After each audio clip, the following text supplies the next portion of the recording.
March 5th, 1770.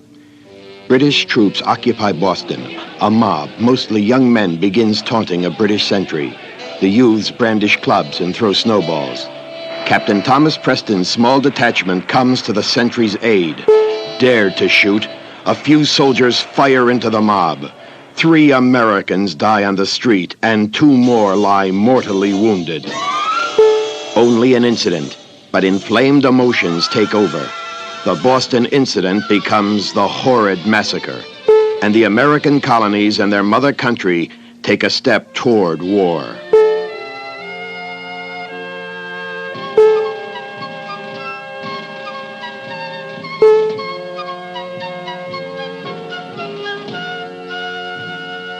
Despite the incidents of 1770, the following 3 years were prosperous and calm.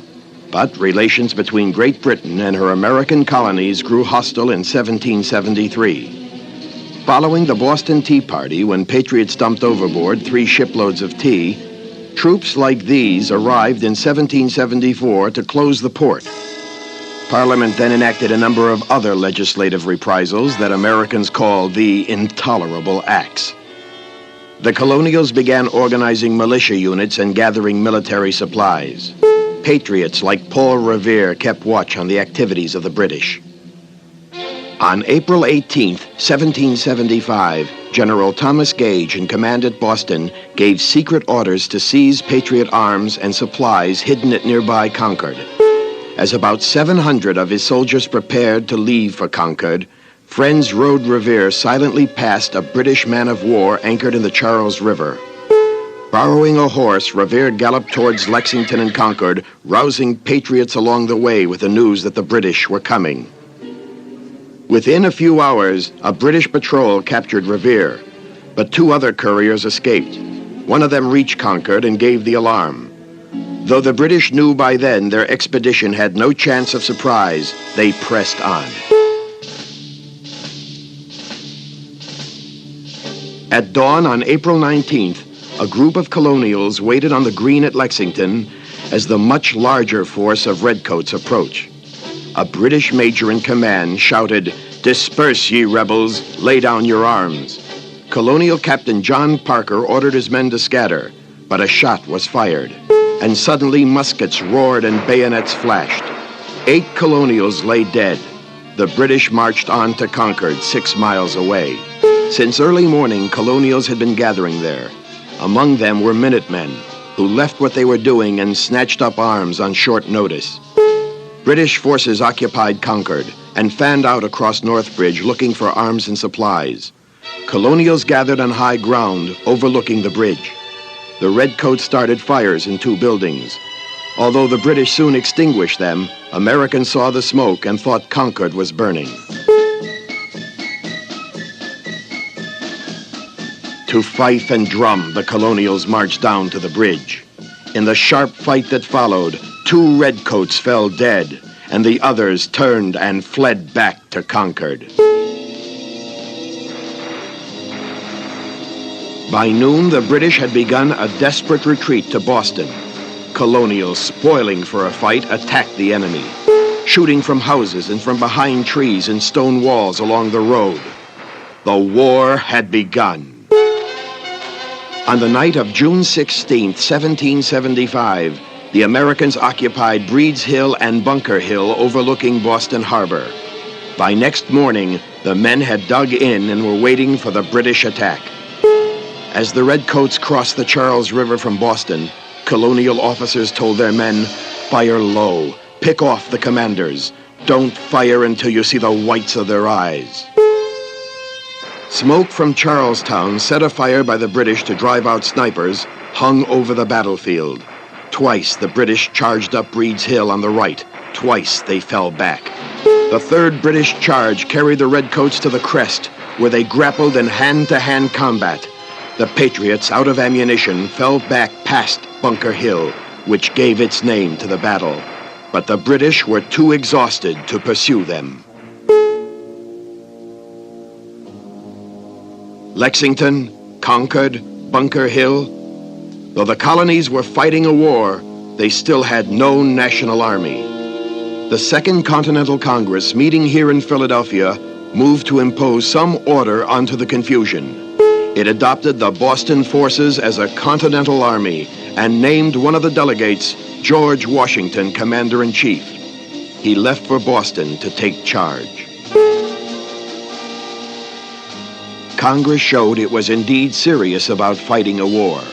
Believing that Canada might split from Britain, it authorized an expedition to attack Montreal. During the march, command fell to General Richard Montgomery. Less than 2 weeks later, 1,000 men under Colonel Benedict Arnold moved through Maine toward Quebec. Through deep forests and across raging rivers, the march was far more difficult than had been foreseen. Only 600 of Arnold's men reached Quebec. Montgomery took Montreal in November, then moved to join Arnold. In swirling snow, their combined forces tried to storm the cliff-top fortress of Quebec. Montgomery died here while urging his troops onward, and the attack failed. The British took 425 Americans prisoner. Meanwhile, Washington needed heavy artillery to drive the British from Boston. Colonel Henry Knox proposed a plan to bring captured cannon from Fort Ticonderoga over 300 miles away. In the dead of winter, his men dragged the heavy guns along old Indian trails through deep snow and across frozen lakes. But Knox and his men overcame the obstacles and delivered the artillery to a grateful general. On the night of March 4, 1776, Washington mounted the cannon on high ground near Boston, where by morning they commanded the city and menaced the British fleet. Faced with destruction, the British soon boarded their ships and sailed to Nova Scotia. Shortly after, Americans triumphantly occupied the city. Even while waging the war, the Continental Congress had been seeking reconciliation with Britain.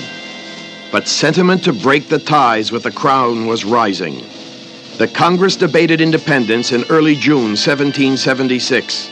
So a committee was appointed to write an explanation to the world in case the delegates voted for independence. It included Benjamin Franklin, Thomas Jefferson, white-haired John Adams, Robert Livingston, and Roger Sherman. But the task fell largely to Jefferson. On July 4th, 1776, 2 days after voting to dissolve their ties with Britain, the Continental Congress adopted the Declaration of Independence.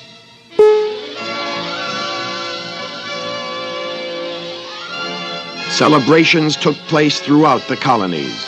In New York City, joyful Americans pulled down the gilded lead statue of King George III. Most of it was melted to make 42,000 bullets for the American Army. 10 weeks later, New York City fell to the British. Washington was badly beaten in the Battle of Long Island, but managed to ferry his army across the East River with the help of units of Massachusetts mariners. He pulled back to Harlem Heights. During a lull in the fighting, a patriot passed into legend. Seized by the British, Nathan Hale confessed to being a spy. Before the British hanged him, he said calmly, "I only regret that I have but one life to lose for my country." Washington crossed the Hudson River into New Jersey. From Fort Lee, he watched the British take Fort Washington, along with almost 3,000 prisoners.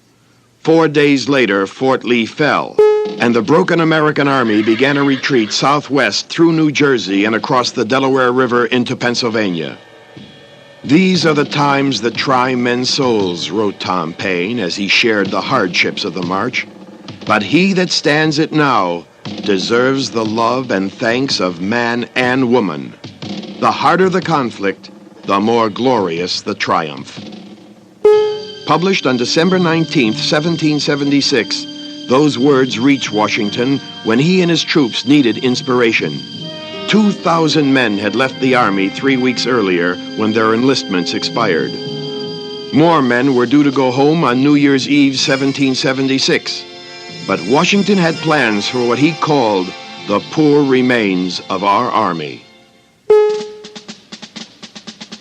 Across the Delaware River in Trenton, New Jersey, was a force of Hessians. German mercenaries hired by the British. Knowing their Christmas celebrations would leave them groggy, Washington floated his army across the ice-choked Delaware on Christmas night for an attack. The surprise was complete. The Hessian commander was mortally wounded, and the Germans surrendered. The victorious Americans pulled back across the river and cheered their general. By offering a bonus, he persuaded most of his men to stay for 6 more weeks. At year's end, they struck into New Jersey. Washington outflanked the British and beat them here at Princeton. And in less than 2 weeks, most of New Jersey had been freed from the British. The campaign exhausted the small American army, and fewer than 5,000 ragged, ill-fed soldiers staggered into winter quarters at Morristown, New Jersey. But their victories had revived hope throughout the colonies.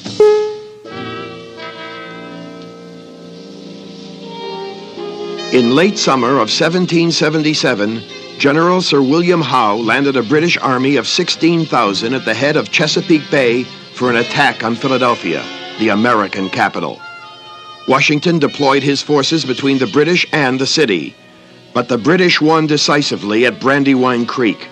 Congress fled Philadelphia and reconvened in York, Pennsylvania. Washington attacked the British at Germantown, where they had fortified the Chew House.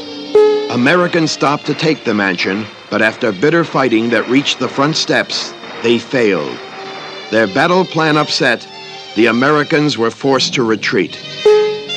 To the north, British General John Burgoyne struck into New York State from Montreal, heading for Albany. If the British could have controlled the Hudson River, the colonies would have been split in two. While Burgoyne marched south, Colonel Barry St. Ledger swept down the St. Lawrence River and into New York from the west. At Oriskany, he ambushed an American relief force led by Nicholas Herkimer, who commanded his soldiers from under a tree after he was shot in the leg. The Patriots won and were reinforced, so St. Ledger was unable to join Burgoyne, and the British suffered fearful losses on Freeman's Farm near Saratoga. 18 days later, on October 7th, 1777, there was more hard fighting here. Burgoyne tried to retreat to Canada, but his escape was prevented. Inspired by Benedict Arnold, the Americans won again, and then surrounded the British in Saratoga. 10 days later, Burgoyne surrendered.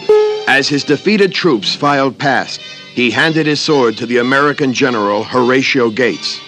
A British army was out of the war, but distant negotiations were even more important. Benjamin Franklin was in France, a longtime enemy of Britain, asking for aid. The French feared that the Americans might be no match for the British, but the victory at Saratoga prompted France to enter the war. Even with their alliance, American chances still looked small. Washington claimed victories shown here in blue, but he also had many defeats indicated in red. New York and Philadelphia were lost. Congress had begun to doubt his ability. However, his greatest victory was in keeping an army in the field. That army limped into winter quarters at Valley Forge, Pennsylvania in December. You might have tracked the army, observed Washington, by the blood of their feet. A number of the men had campaigned for 2.5 years, yet final victory seemed distant indeed.